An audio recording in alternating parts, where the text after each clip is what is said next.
రేపు మనకి ఆంధ్రప్రదేశ్ ఎలక్షన్స్ ఉన్నాయి కదా. సత్యవేడు నియోజకవర్గానికి సంబంధించి వైసీపీ నుంచి నూకతోటి రాజేష్ పోటీ చేస్తున్నారు. టీడీపీ నుంచి ఏమో ఆదిమూలం గారు పోటీ చేస్తున్నారు. ఎవరు గెలుస్తారంటారు ఇక్కడ? ఇక్కడ వైసీపీ వస్తుంది. 5 భరోసా కేంద్రాలు బాగున్నాయా? బాగున్నాయి. స్కూళ్ళు కానీ బాగుపోతావు, అన్ని ఇబ్బంది ఏం లేదు. ఇబ్బంది ఏం లేదు. మరి రౌడీజం అరాచకం అంటున్నారు కదా, అదంతా లేదు. బాగా అదంతా ఏం అదంతా ఏం లేదు. ఎలక్షన్లు ఉన్నాయి కదా మనకి, వైసీపీ వస్తుందా ఫ్యాన్, లేకపోతే సైకిల్ వస్తుందా?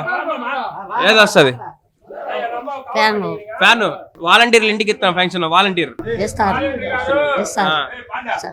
మంచి పని చేస్తుందా? రేపు మనకి ఆంధ్రప్రదేశ్ ఎలక్షన్స్ ఉన్నాయి కదా. ఇక్కడ సత్యవేడు నియోజకవర్గానికి సంబంధించి ఈయన మన కోనేటి ఆదిమూలం గారు ఒకళ్ళు టీడీపీ నుంచి పోటీ చేస్తున్నారు. నెక్స్ట్ నూకతోటి రాజేష్ గారేమో వైసీపీ నుంచి పోటీ చేస్తున్నారు. ఎవరు గెలుస్తారంటారు? ఎవరు గెలుస్తుందో వైసీపీ. మా వాళ్ళు వైసీపీ వస్తే బాగుంటది. వైసీపీ ఎందుకంటే ఇప్పుడు ఉంటారు కదా, అన్ని చేసినారా? మరి లేదు, డబ్బులు కొట్టారన్నారు కదా, ఇచ్చినారు. అన్ని ఇచ్చినారా? ఇబ్బంది లేదు. ఇబ్బంది. రైతు భరోసా కేంద్రాలు బాగున్నాయా? ఎలా బాగుంటది. విత్తనాలు గానీ అవి గానీ అన్ని బాగుంటాయి. అన్ని బాగా, అన్ని బాగాలేదు అంటున్నారు. ఎవరు చెప్పలేదా? అన్ని సగం ఇంచి సగం కొట్టారంటున్నారు. అదేం లేదా? సత్యవేడు అయితే మన వైసీపీ. రేపు ఆంధ్రప్రదేశ్ ఎలక్షన్స్ ఉన్నాయి కదా. సత్యవేడు నియోజకవర్గం నుంచి వైసీపీ నుంచి ఏమో నూకతోటి రాజేష్ పోటీ చేస్తున్నాడు. టీడీపీ నుంచి ఏమో ఆదిమూలం గారు పోటీ చేస్తున్నారు. ఎవరు గెలుస్తారంట? జగన్ రావాలి. జగన్ ఎందుకు రావాలంటే బాగుందా? ఏదే చేస్తున్నారు. మరి అరాచకం పాలన, రౌడీజం అది అంటున్నారు. అది ఏం లేదు కానీ ఏం లేదు. డబ్బులు కూడా కట్ చేసేస్తున్నాడు అది అంటున్నారు. అది వచ్చే వాళ్ళకి వస్తా ఉంది, రాకుండా చంద్రబాబు నేను అమ్మఒడి 4 వేస్తా అంటున్నాడు. 4 వేస్తాను. 15 ముగ్గురుంటే 45,000 వేస్తా చెప్పిన మాట చేస్తా ఉన్నారు మా జగన్ అన్న. వీళ్ళు చెప్పినా ఉన్నారు, ఏం చేస్తారో తెలియదు. జగన్ అయితే మంచి పరిమాణం, ఇబ్బంది అయితే ఏం లేదు. సార్ మనకి ఆంధ్రప్రదేశ్ ఎలక్షన్స్ ఉన్నాయి కదా. వైసీపీ నుంచేమో నూకతోటి రాజేష్ గారు పోటీ చేస్తున్నారు. టీడీపీ నుంచేమో ఆదిమూలం గారు పోటీ చేస్తున్నారు. ఎవరు వస్తే బాగుంటారు? రాజేష్ అంటే అన్ని పనులు చేసి పెట్టినారు. పెన్షన్లు కరెక్ట్ గా ఇస్తున్నారు. రైస్ పంపిణీ బాగా జరుగుతుంది. ఏదైనా వాలంటీర్ తరఫున అంత ఇంట్రెస్ట్ గా పనిచేస్తారు. ఫంక్షన్ వాలంటీర్ టైంకి ఇస్తున్నారా? టైంకి ఇస్తాను. మరి టీడీపీ 4,000 ఇస్తా అంటున్నారు కదా.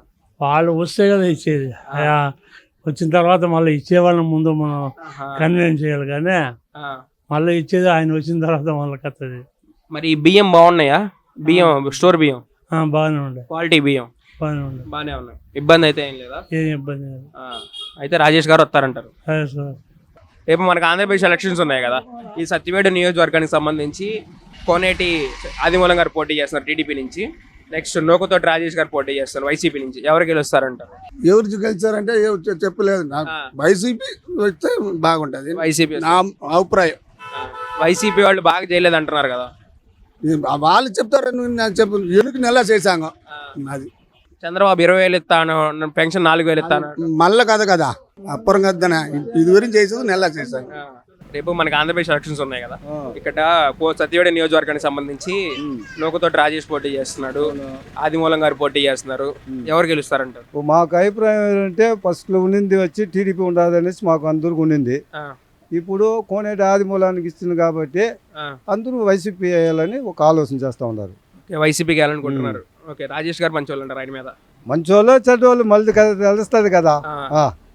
ఆయన బయట ఉన్నాడు, మేము నాన్నలో ఉన్నాము, మనకేం తెలుస్తుంది ఆయన ఎంత ఉంటాడనేసి. ఒక 5 ఏళ్ళు చూస్తే తెలుస్తుంది అంతే. వైసీపీ పరిపాలన బాగానే ఉందా? బాగానే ఉంది.